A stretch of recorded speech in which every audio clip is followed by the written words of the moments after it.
Este caso ocorre na Venezuela nos anos 1990. Este caso começou com rumores tão horríveis que pareciam inacreditáveis. O criminoso, neste caso, é de longe um dos homens mais sádicos e perigosos que já pisaram nas Américas.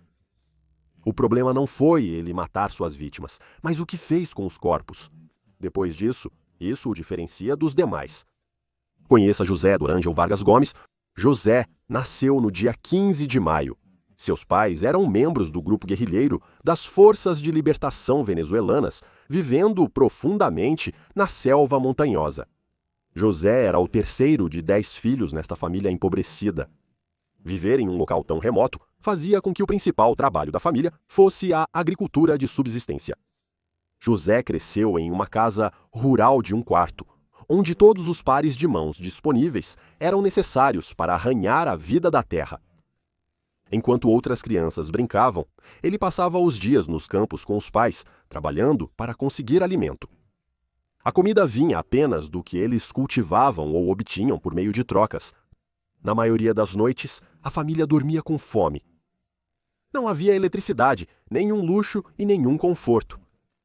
Aqueles que conheciam José o descreviam como um menino quieto e modesto que obedecia fielmente aos seus pais. Seus pais o tratavam bem, mas a pobreza era onipresente. Ao entrar na adolescência, sutis rachaduras no comportamento manso de José começaram a surgir. Segundo muitos relatos, ele começou a se meter em problemas e as pessoas começaram a achar que ele era um tanto estranho. Seu comportamento estranho parecia insignificante, mas em retrospecto revelava muito. Ele passou a furtar animais de fazendas próximas. No início, era para satisfazer sua fome, mas isso se transformou em algo mais sinistro. Em várias ocasiões, ele foi visto arrancando penas de galinhas vivas, quebrando seus pescoços e devorando carne crua, como se não pudesse esperar para que fosse cozida. Era como se ele preferisse dessa maneira. Os familiares ficaram perturbados com a forma como ele bebia o sangue dos animais que matava. Ele pegava o sangue com as mãos enquanto jorrava do animal e levava aos lábios enquanto o animal ainda se contorcia. A pobreza pode levar alguém a extremos por comida, mas para José isso não era preciso. Era um fetiche e um ritual realizado puramente para seu próprio prazer distorcido. Essa obsessão grotesca, que surgiu em sua juventude, contrastava brutalmente com o garoto de fala mansa que todos os aldeões pensavam que conheciam. O que ele fez com esses animais deveria ter sido um sinal de alerta, mas foi ignorado mais uma estranheza em um garoto já estranho. Mas à medida que a puberdade se aproximava, ele começou a murmurar para si mesmo conversas com vozes que mais ninguém podia ouvir. Seus pais achavam que ele estava possuído por espíritos malignos. Mas, na realidade, ele estava passando por um declínio significativo na saúde mental e sofrendo de esquizofrenia paranoide não diagnosticada. Não havia plano de cuidados, nenhum apoio. Sua doença foi ignorada e deixada para apodrecer dentro dele. Em algum momento da década de 80, José deixou sua cidade natal e começou a vagar pelo estado vizinho. Ele era frequentemente visto pela cidade de San Cristóbal, nos parques e nos arredores, vasculhando o lixo, em busca de restos de comida e pedindo dinheiro. Ele dormia sob pontes e não deixava barracos em nenhum lugar. Aqueles que encontraram José o descreveram como um vagabundo, com cabelos desleixados e um olhar distante nos olhos. Para as autoridades, ele era apenas mais um mendigo, um sem-teto à margem da sociedade. Mas por baixo da superfície, a mente de José estava cada vez mais desequilibrada. Pouquíssimas pessoas davam atenção a seus delírios.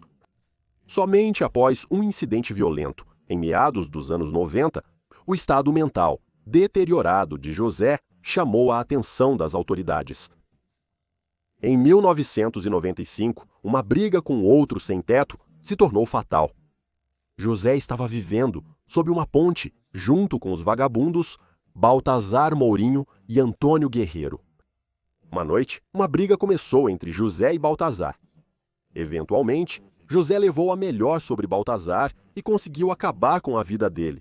Os detalhes disso são mal relatados, mas o que se sabe é o que José fez a seguir.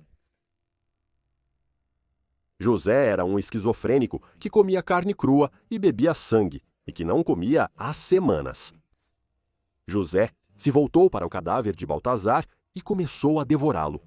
José, esquelético e faminto, agachou-se sobre o corpo e começou a se alimentar. Com suas próprias mãos, ele rasgou seu companheiro morto.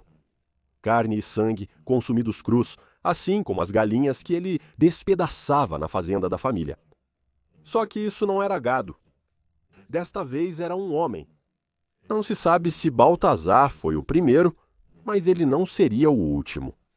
O outro sem-teto, Antônio, não estava lá na cena naquele momento, mas quando voltou para debaixo da ponte, não conseguiu encontrar Baltazar em lugar nenhum. Então, a suspeita se voltou para José. Próximo. Antônio confrontou José e perguntou onde estava Baltazar. Foi então que ele viu a carne parcialmente comida de Baltazar. Antônio correu para a delegacia e fez um relatório imediatamente, mas os policiais, eles não acreditaram muito em Antônio naquele momento. Eles descartaram Antônio como um homem sem teto delirante, mas eventualmente foram persuadidos a verificar a situação. Quando a polícia finalmente chegou ao local, a incredulidade deles se transformou em silêncio. Eles encontraram José ainda lá, cercado por ossos, sangue e os restos do que costumava ser Baltazar. José foi preso e levado sob custódia. Na época, a Venezuela era um país ainda não saturado por crimes violentos e onde a pobreza era comum, mas o assassinato ainda era relativamente raro. A descoberta de um canibal chocou a Venezuela até o seu âmago. A imprensa se apossou da história, mas a punição nunca correspondeu ao horror. José passou por uma série de avaliações psiquiátricas e o resultado foi confrontador. Ele estava claramente sofrendo de esquizofrenia paranoide e recebeu seu diagnóstico. De acordo com a lei venezuelana, sua doença o tornava não criminalmente responsável pelo assassinato nem pelo canibalismo. Sem pressão da família e amigos de Baltazar para contestar a decisão, ele simplesmente pulou a prisão. Ele foi declarado mentalmente doente e foi internado em um instituto de reabilitação psiquiátrica em uma pequena cidade para tratamento. A condição de José parecia melhorar enquanto estava sob a influência de medicação e supervisão. Ele passou quase 2 anos no hospital psiquiátrico, onde recebeu pela primeira vez refeições regulares, uma cama e cuidados psiquiátricos. Em 1997, os médicos consideraram José estável o bastante para ter alta. Surpreendentemente, ele saiu da instituição com um frasco de medicamento antipsicótico e instruções para continuar o tratamento como paciente externo. Mas ele não tinha para onde ir e o sistema não fez nenhum esforço para monitorá-lo. O sistema de justiça venezuelano, sobrecarregado e mal equipado, não conseguiu monitorar pacientes psiquiátricos sem teto e simplesmente perdeu o rastro dele.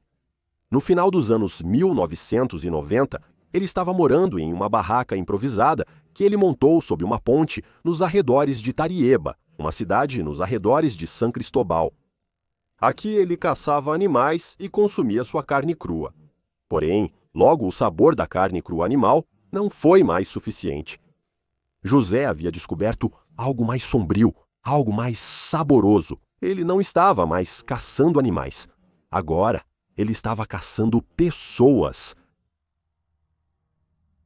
Enquanto estava na ala psiquiátrica, ele fez amizade com um homem chamado Manuel. Ele gostava da companhia de Manuel porque ele era incrivelmente gentil com ele.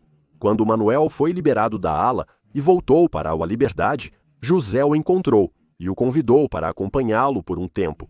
Os dois andarilhos sem teto vagavam juntos, pedindo restos de comida e dinheiro. Após um breve período, em novembro de 1998, José teve uma mudança de coração. Ele pensou, se Manuel era uma pessoa tão boa, Então, talvez isso se refletisse no sabor de sua carne. José convidou Manuel para sua cabana mais uma vez. Apenas Manuel não foi recebido com hospitalidade amigável. Não havia comida, mas o fogão estava aceso. Neste ponto, José pegou sua longa vara com ponta de lança, descrita por alguns como bambu e por outros como metal. Ele então cravou isso diretamente no peito de Manuel. Ele o esfaqueou com força suficiente para matá-lo.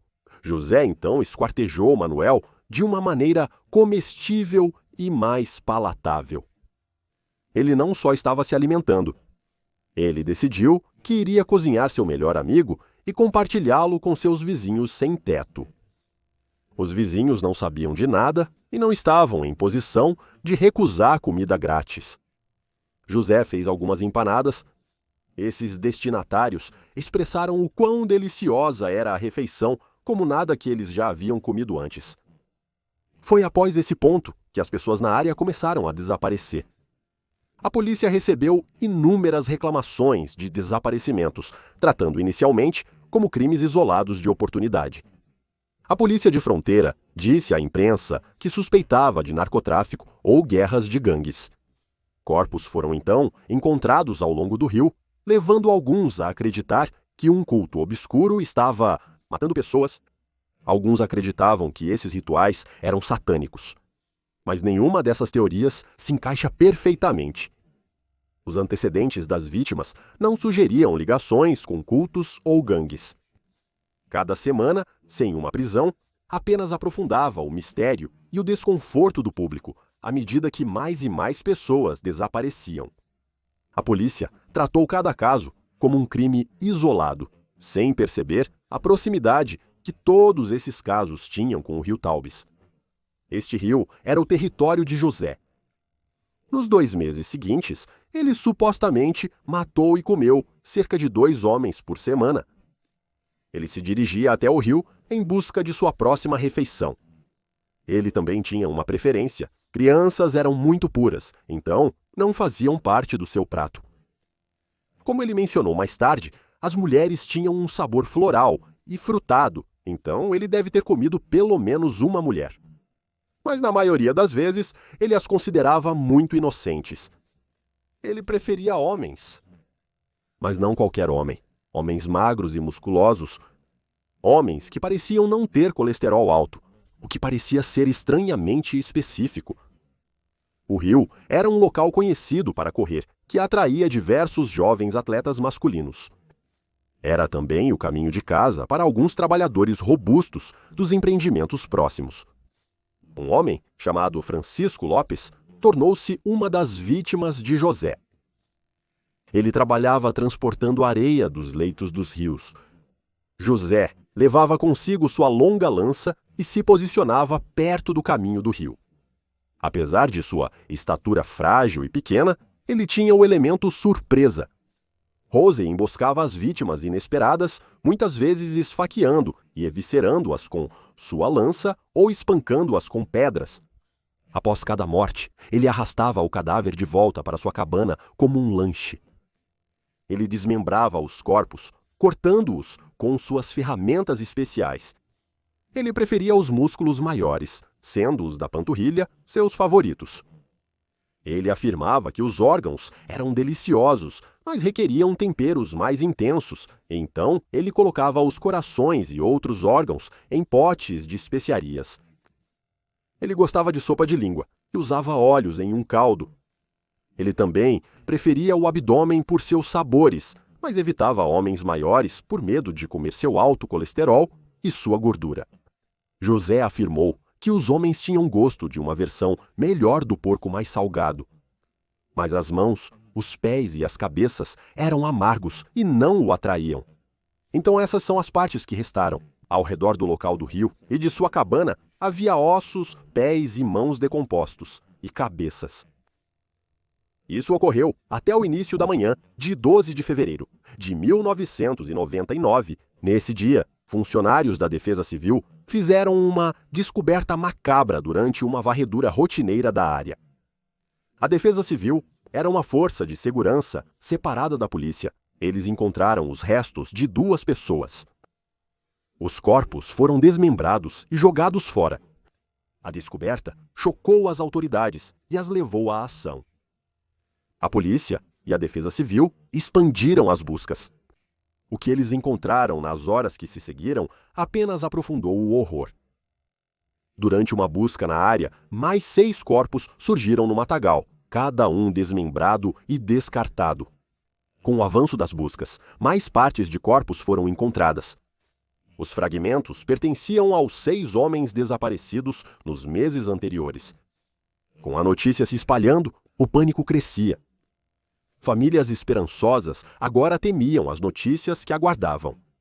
Então, alguém na força policial se lembrou de um homem que havia sido encontrado mastigando a carne de outro homem, um sem-teto, que foi preso por canibalismo em 1995. Agora, com a suspeita aumentando, os investigadores voltaram seu foco para o sem-teto sob a ponte próxima. O lugar era um refúgio para os descartados, andarilhos sem teto, viciados e esquecidos.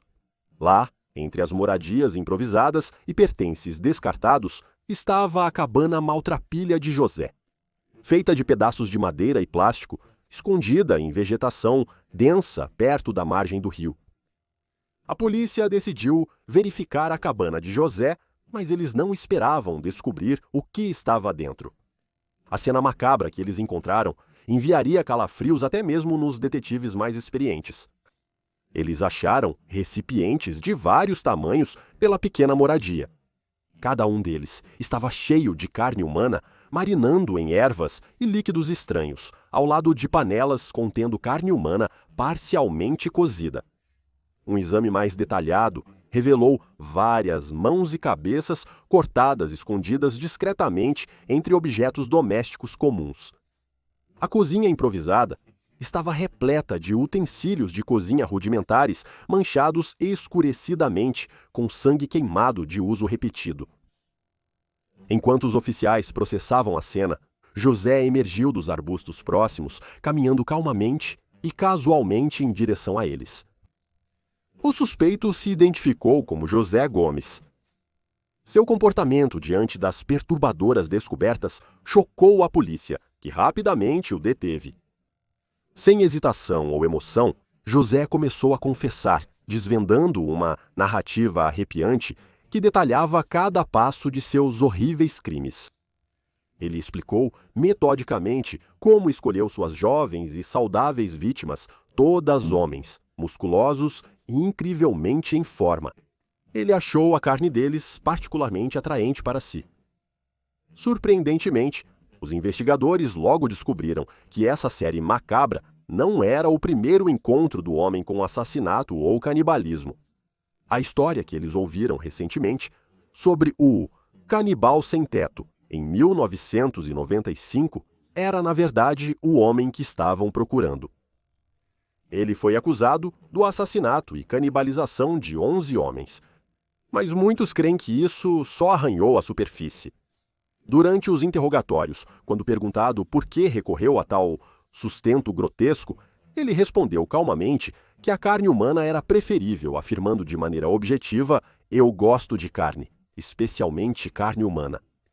Após sua prisão, a imprensa da Venezuela sensacionalizou a história, rotulando José como o devorador de homens. Alguns até o chamaram de Hannibal Lecter dos Andes.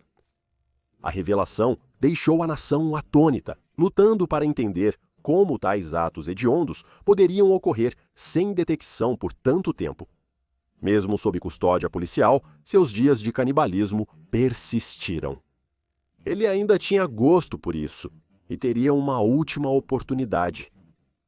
A revelação gerou intensa indignação pública, mas o sistema de justiça encontrava-se novamente em posição delicada. No fim, os tribunais venezuelanos nunca conduziram um julgamento tradicional por homicídio. Em vez disso, José foi diagnosticado com esquizofrenia paranoide e foi declarado imutável mais uma vez. Tecnicamente, nenhuma sentença criminal ou condenação formal foi emitida. No entanto, o juiz disse que ele terá uma sentença sem fim. José tem sido confinado sob uma medida de segurança indefinida desde então. José foi detido em um centro de detenção. No entanto, este instituto particular só tinha capacidade para 120 detentos e, tecnicamente, ele não era um prisioneiro criminal. Ele estava em uma área muito cinzenta da lei. Em 2002, o juiz providenciou sua transferência para um sanatório psiquiátrico estadual.